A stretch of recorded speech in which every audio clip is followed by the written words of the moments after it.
They say when you marry someone, you marry their family too. If only someone had warned me just how true that was. Although I suppose I would still have married my husband. I truly loved him that much. Hi, my name is Sybil, and when I married Travis, I thought I'd found the perfect man. In many ways, I had. Travis was kind, loving, and the hardest working person I'd ever met. But his family? They were something else entirely. Travis's older brother, Kyle, had always been the golden child. Their parents doted on him, showering him with money, attention, and forgiveness for every mistake he made. Travis, on the other hand, was treated like an afterthought, a disappointment, even though he was anything but one. It was a dynamic that weighed heavily on him, though he rarely spoke about it. I think the main reason why was because it was far too painful to bring up, and he preferred to just move on and not let it ruin his current life. One evening, not long after Travis and I got married, he shared a story that broke my heart. It was a rare occasion when he felt strong enough to tell me about just how harsh his life was growing up. When I was 12, I saved up for months to buy a guitar. I thought maybe if I got good at it, my parents might finally notice me. But Kyle saw it, said he wanted it, and my dad just handed it to him like it was nothing. He didn't even ask me if he could give it away. That's awful, Travis. You didn't deserve that. Did he at least reimburse you for it? Of course he didn't. My parents would get Kyle the latest video games on his birthdays and ignore me on my birthdays. Dad had also forced me to sleep in the shed because I didn't shovel the snow on time to sleep outside. But Kyle never did anything wrong in my parents' eyes, even when he didn't do his chores. My parents would always find an excuse, like saying Kyle was reading, when in reality, he had been playing video games all day. It's just how they've always been. Nothing I do is ever good enough. They are the worst, but my love, I can assure you that you are more than good enough in my eyes. In fact, I think you're perfect. Despite his family's treatment, Travis persevered, and he never let his past define his future. It made growing up and becoming his own person difficult, but he did just that. Together, we opened our own restaurant, pouring our hearts and souls into making it a success. And it was. People loved our food, and the business thrived. But success has a way of attracting jealousy. When Kyle and Travis's parents saw what we had built, they decided to bankroll Kyle's own restaurant. They swore up and down that his place would outshine ours, that Kyle would finally prove he was the better son. I'm done, Sybil. I've put up with their nonsense my whole life, but I'm not doing it anymore. Let's cut them out, completely. I'm with you, Travis. We don't need them. Thank you for your support. I know that I can never count on my family for any support or even love, but I will never forget that I can always count on you. We make such a great team. We truly do. And so, we went no contact. We focused on our business and each other, growing our restaurant into a small chain with 2 additional locations. Meanwhile, we heard through the grapevine that Kyle's restaurant was struggling. There were all kinds of stories of him gambling away his profits, barely keeping the place afloat. Travis and I couldn't help but laugh at the irony. For once, the golden child's shine had dulled. I mean, he had always run with a bad crowd, but the older he was getting, the worse the vices that he indulged in were getting too. I was just glad that I had married someone stable, and, in my opinion, amazing. I had, though, that I had truly hit the jackpot. But life has a way of throwing curveballs. A few years later, Travis fell ill. There were days that he had no energy at all, and so we went to the doctors to get them to run a battery of tests. Sadly, the diagnosis wasn't good. He had a form of cancer that moved very swift and merciless, and within months, he was gone. I was shattered. The love of my life, my partner in everything, was gone. And as if losing him wasn't enough, his family showed up at the funeral. The second that I saw them walk in there, I knew instantly that I was in for something awful.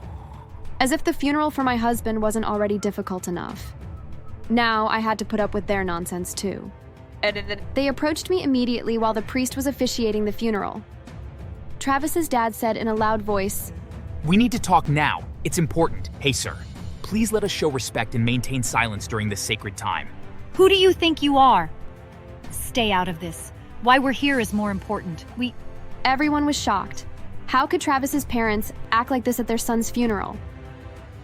In order to avoid creating a scene, I followed them outside. Fine, okay, we're alone now. What do you want?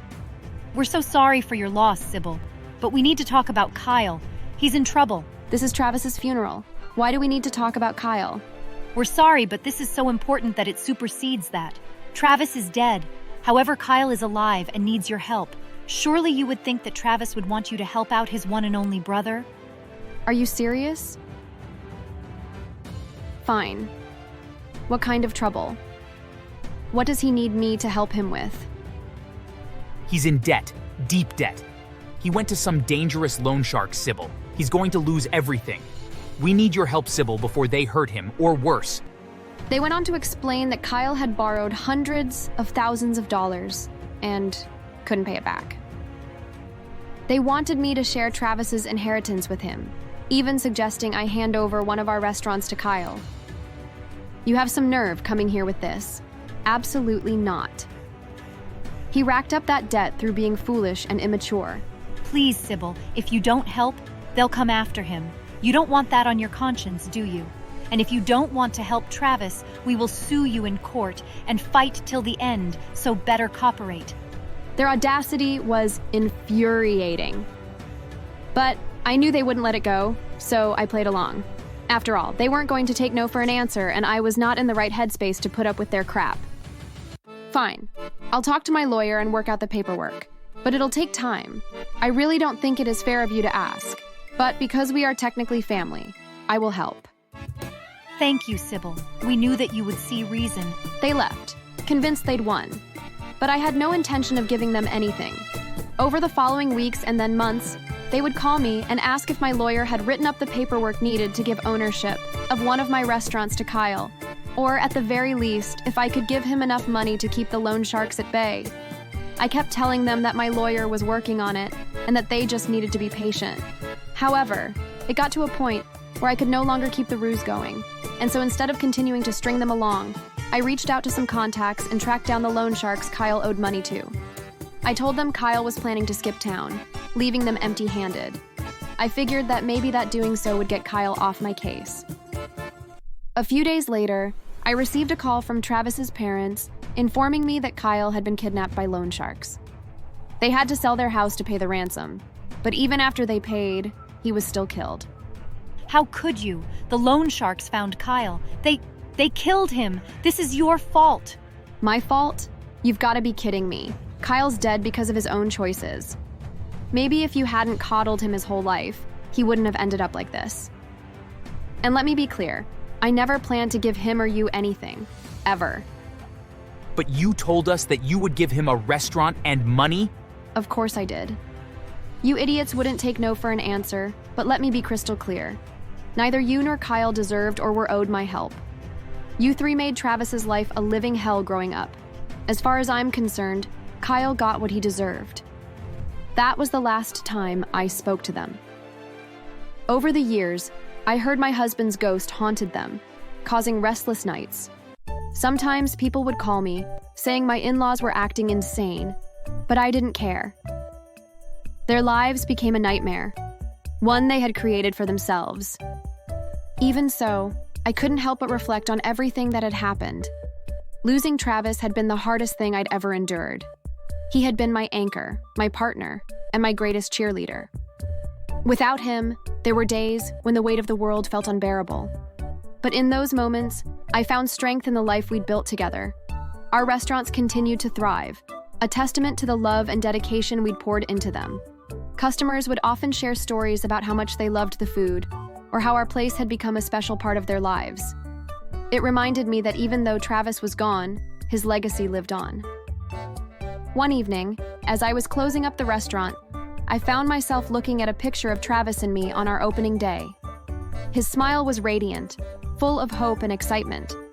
I could almost hear his voice, telling me to keep going, to live the life we'd dreamed of. Months later, I decided to expand again, opening a fourth location in a nearby city. It was a challenge, but it gave me purpose. Every new milestone felt like a tribute to Travis, a way to honor the man who had believed in me when I doubted myself. One day, while going through Travis's things, I found a book titled To My Lovely Wife. Inside it, I discovered a flash drive. When I connected it to my computer, I found a video Travis had recorded. He started by saying, "If you're watching this, then I'm dead." In the video, he expressed his love for me and warned me not to help anyone in his family in any way. I anonymously posted part of the video, and as a result, everyone turned against Travis's parents, forcing them to skip town.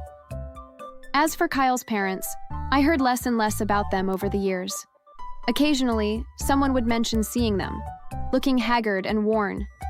The loan sharks had taken everything from them, just as they had tried to take everything from me. In the next town, I heard Kyle's parents had started working for a construction company and were living in a cramped one-bedroom house with a terrible neighbor who played loud music and had dogs that barked at all hours of the day. It was poetic justice, though I took no joy in their suffering. Instead, I focused on the life Travis and I had created. I found solace in the memories of our time together, in the laughter we'd shared, and in the dreams we'd pursued. And as the years went on, I realized that while grief had shaped me, it hadn't broken me. Thanks for watching.